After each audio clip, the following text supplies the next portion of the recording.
Welcome back. Let me ask you a question. What was the very first song you learned? Go down there in the comment section and let us know.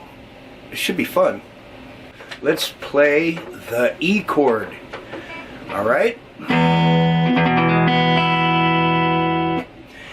Now the first finger, take your first finger, this one, take your first finger and put it on the third string up, the G string, and on the first fret. And here's the G string. And when I put the finger down, it becomes that note.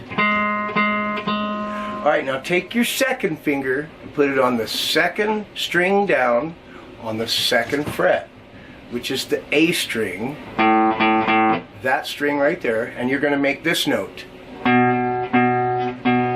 Okay? Now take your third finger and put it right underneath it. It's on the D string.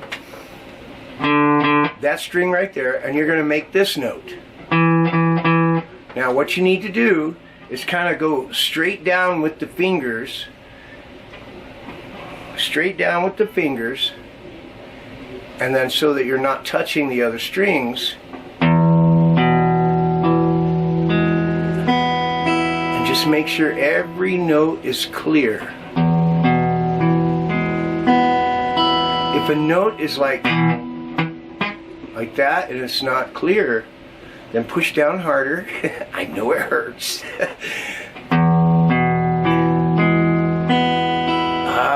Very good, very good, very good. That's the E chord.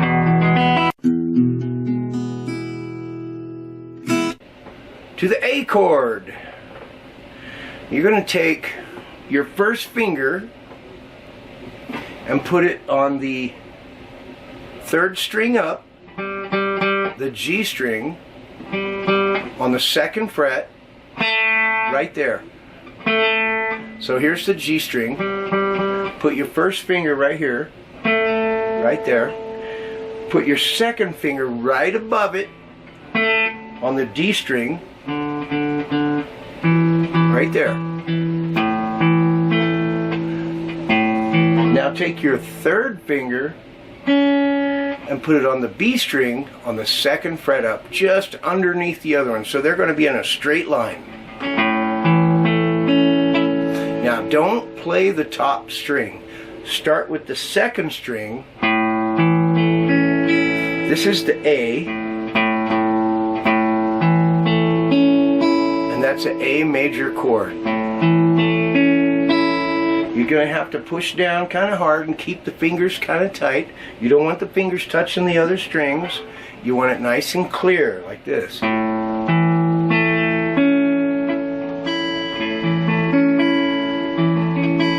When you get that, that's an A chord, right there. Alright, good job. So now we got the E chord. We got the A chord. And now, let's do the B7.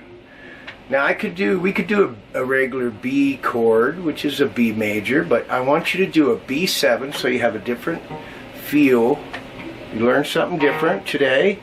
If you haven't learned a B7, you're going to put your second finger on the second string down on the second fret. How about that?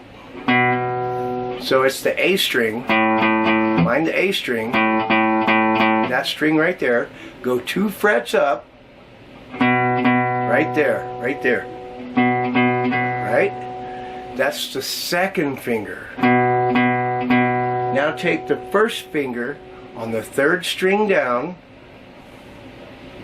and the first fret in.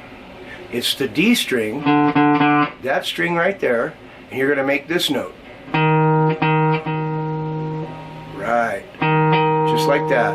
So far you got. Right?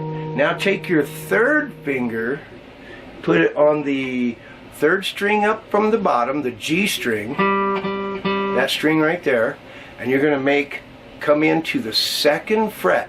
Right there, that's the note.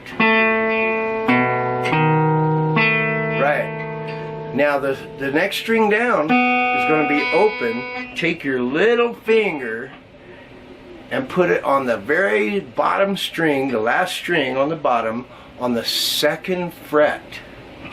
It's the E string, and this is the note. So you should get that note. Now when you play this, you got to make sure that B note that you're not playing is ringing. So start on the B string, on the 2nd string down. Don't play the big string at the top. Play the 2nd string down, start right here, and go like this.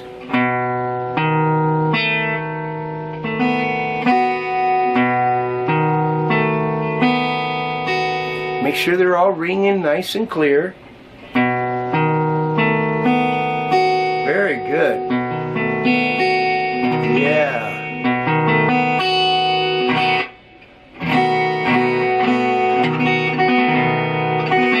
Like that, yeah. Okay, now we're going to try this, all 3 chords, and I want you to just don't be in no hurry to make the next chord. So we're going to make the first chord like this, the E, right? The A,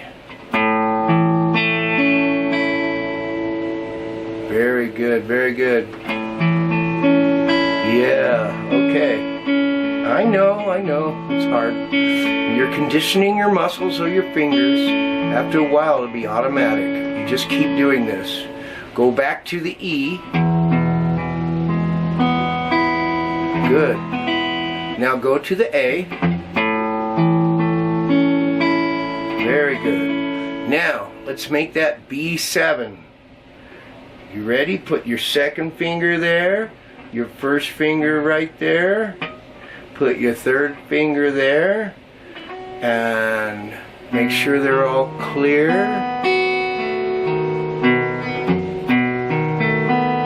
Very nice.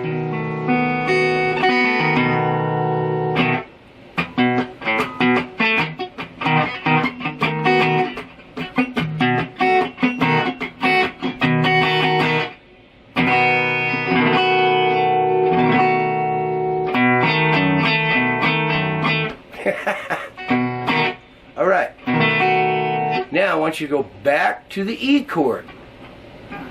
2nd finger on the 2nd fret, 3rd finger on the 2nd fret, 3rd string down, 1st finger on that G sharp on the 3rd string up, right there. Very good. Now, you think you're ready? So let's try to put a little rhythm in it, really slow. Okay, we'll just go like this. We'll do 2 strums for each chord, real slow.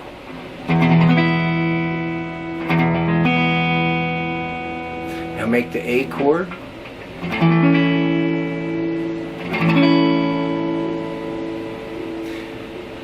Don't rush it, just try to. Okay, now make the B chord, B7.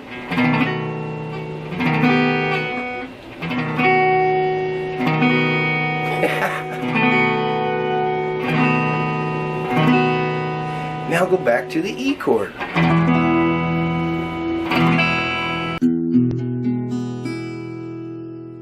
Okay, so what is the 12-bar blues?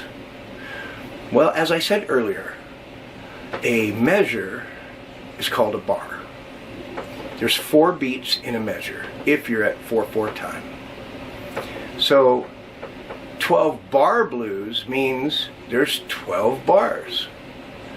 So I'm going to put this up on the screen, and if you count the measures, if you count each measure, there's 12 of them, and that's why they call it the 12-bar blues.